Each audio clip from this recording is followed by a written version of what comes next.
You want the truck, because it looks like a restaurant with the expensive parts removed. No dining room. No landlord measuring your ambition by the square foot.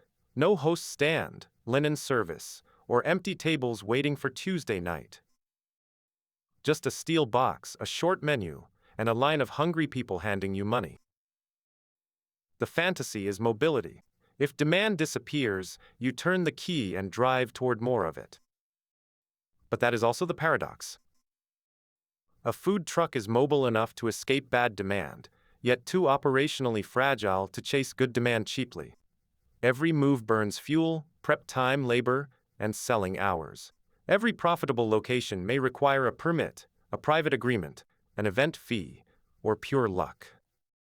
And while a restaurant loses money when the kitchen is empty, a truck can lose money while moving, parking, breaking down, or being told to leave. The wheels do not eliminate rent. They turn rent into dozens of smaller invoices.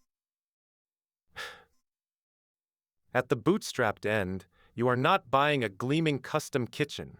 You are buying somebody else's mechanical history. A used trailer or older converted vehicle may cost between $25,000 and $60,000. Add a tow vehicle if needed, refrigeration repairs, fire suppression, a generator, a wrap, initial inventory, insurance, permits, and several months of working cash. The realistic opening position lands closer to $35,000 to $75,000. Cheap entry usually means expensive uncertainty. The refrigerator is used. The generator has moods. The transmission has already lived one life. Move up to the regional tier, and the arithmetic becomes cleaner but heavier. A professionally built truck commonly starts around $75,000 and can reach $150,000 before local compliance changes, branding, point-of-sale equipment, and opening inventory. With permits and working capital, a serious single truck launch can absorb $90,000 to $180,000. Now the vehicle matches the menu. Fryers sit where the cook needs them. Refrigeration holds the correct volume. The electrical system is designed rather than improvised. Then comes the fleet fantasy. 3 to 5 trucks, a dedicated commissary, managers, catering, sales, storage, maintenance reserves, and centralized prep can require $500,000 to more than $1 million. At that level, you are no longer buying restaurants on wheels. You are building a small logistics company that happens to sell lunch. The dangerous assumption is that a second truck simply doubles the first. It also doubles the number of engines, schedules, inspection risks, staffing gaps, and places where cash can leak before anyone orders a taco. The machine itself is simple. Think of a food truck as a tiny factory strapped to a taxi. The factory converts ingredients into tickets. The taxi positions that factory beside temporary demand. Your revenue is average check multiplied by transactions. A $12 average check and 100 tickets create $1,200 in sales. Do that during a 2-hour lunch window, and the number looks impressive. But the useful measure is throughput. How many paid orders the crew can accept, cook, assemble, and hand out per hour. A line of 40 people is not an asset if the kitchen can serve only 12 before the crowd gives up. That is why ticket time matters. A 7-minute order may sound fast at home. Inside a truck, 7 minutes can be a traffic jam. The customer at the back cannot see your excellent recipe. They see 20 stationary shoulders and another truck with no queue. Then comes food cost percentage. If ingredients and packaging consume 32 cents of each sales dollar, a $12 meal leaves roughly $8.16 before labor, fuel, card fees, commissary rent, insurance, maintenance, permits, event commissions, waste, and debt service. The menu therefore behaves like a factory bill of materials. One protein appearing in 3 dishes is efficient.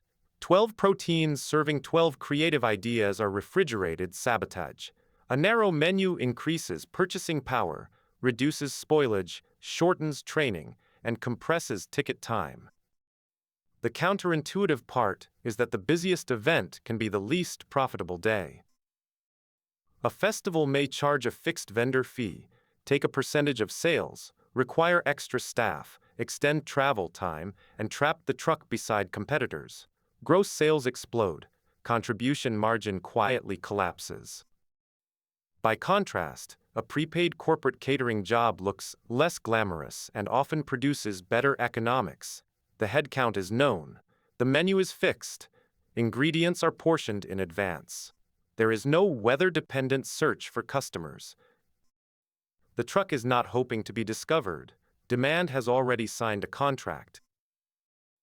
This is the real hierarchy of revenue. Street service builds attention. Recurring office stops create habit. Private events reduce uncertainty. Catering monetizes the truck without gambling on foot traffic. Mobility is valuable only when it moves the kitchen toward contracted or measurable demand. Otherwise, it is merely a very expensive form of wandering. Now step inside. The customer sees a cheerful vehicle and a menu board. The owner sees a narrow production corridor, where every extra movement taxes capacity. The service window is placed to display speed and hide congestion. The brightest menu items sit near eye level. High-margin add-ons occupy the easiest visual path. Large photographs make a $12 handheld meal feel substantial before it exists. A short menu reduces customer hesitation, but it also pushes demand toward ingredients the operator can buy, prep, and portion efficiently. The layout is behavioral engineering measured in inches. Cold storage sits below the prep surface. The fryer, grill, pass, and payment terminal form a sequence. If two workers must cross behind each other for every order, the kitchen has created a human toll booth. Capacity dies by collision. And the polished metal hides the largest liability. Heat. Cooking equipment, refrigeration compressors, bodies, and summer sunlight concentrate inside a metal shell. Ventilation must remove smoke without destroying temperature control. Fresh water enters through a limited tank. Wastewater leaves through another limited tank. Propane generator power, shore power, and fire suppression all impose separate failure points. A restaurant can survive one broken appliance. In a food truck, one failed generator can disable refrigeration, lights, ventilation, payment systems, and service at once. The customer experiences convenience because the operator has compressed an entire restaurant's utilities into a vehicle. Compression looks efficient. It also means every invisible system is close enough to take the others down with it. This is where the top-line screenshots stop being useful. Rain can erase a lunch shift. A mechanical fault can cancel a prepaid event. One sick cook may remove half the production crew. Ingredients prepared for a location that underperforms become waste by tomorrow, and the truck payment still arrives on schedule, perfectly dry and mechanically healthy. The grilled cheese truck turned that mismatch into a corporate warning. The Southern California operator built a recognizable brand, expanded from 3 company trucks to 11, entered Phoenix, and pursued licensing, stores, and public market financing. Sales grew. In 2013, total revenue reached roughly $2 million. The costs grew faster. Its public filings reported cost of sales equal to 105% of revenue, a net loss of about $5.6 million, more than $6 million in liabilities, and substantial doubt about its ability to continue as a going concern. It had expanded through rented trucks, convertible notes, equity, and an increasingly elaborate corporate structure.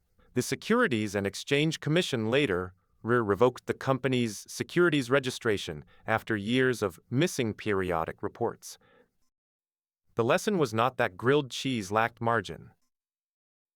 It was that a fleet-level capital structure can consume a truck-level business before the sandwiches have a chance. The second warning came from Gypsy Burger in Mackay, Australia.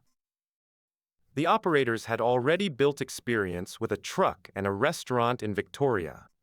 They tested the North Queensland market from a butcher's car park. Community support existed. The product was not the central problem. The operating environment was. After less than 6 months, the owners ended the Mackay operation because the heat inside the truck was too severe for staff. They placed the vehicle for sale at 45,000 Australian dollars. That is market mismatch in its most physical form. A kitchen designed for one climate met another climate and became an unsafe, exhausting workplace. Demand could not repair the ventilation, reduce radiant heat, or make a metal box pleasant during a tropical service. A food truck can move across a map. Its engineering permits, menu, and crew cannot adapt nearly as fast. A food truck equals concentrated demand multiplied by fast throughput, minus food, labor, dead miles, regulation, breakdowns, and the monthly payment on a kitchen that can get a flat tire. For a disciplined truck with employees, a realistic net margin is often around 6 to 9%. Owner-operators may report more, partly because their own labor is buried inside the profit number. If the business earns $50,000 only because the owner cooks, drives, cleans, books events, posts online, repairs equipment, and handles payroll, some of that money is wages wearing a profit costume. The operators who master the model do not merely cook well, they manufacture demand before arriving. Kogi BBQ demonstrated the system in Los Angeles. Roy Choi and his partners fused Korean barbecue with Mexican street food, used social media to announce locations, created scarcity around arrival times, and turned the queue itself into advertising. The truck did not roam around asking where customers might be. Customers tracked the truck. Location uncertainty becomes anticipation. A limited menu becomes identity. Social media becomes a dispatch system. Catering and fixed partnerships extend the brand beyond a single curb. The casual customer buys a taco and sees freedom. The successful operator sees route density, ticket time, food cost percentage, prep capacity, maintenance reserves, and book demand. That is the final trick. The vehicle is not the business. Even the crowd is not the business, unless it appears predictably, orders quickly, and pays enough to survive the machinery behind the window. The road rewards the operator who already knows where lunch will be. Everyone else is financing a kitchen that spends part of the day looking for a parking space.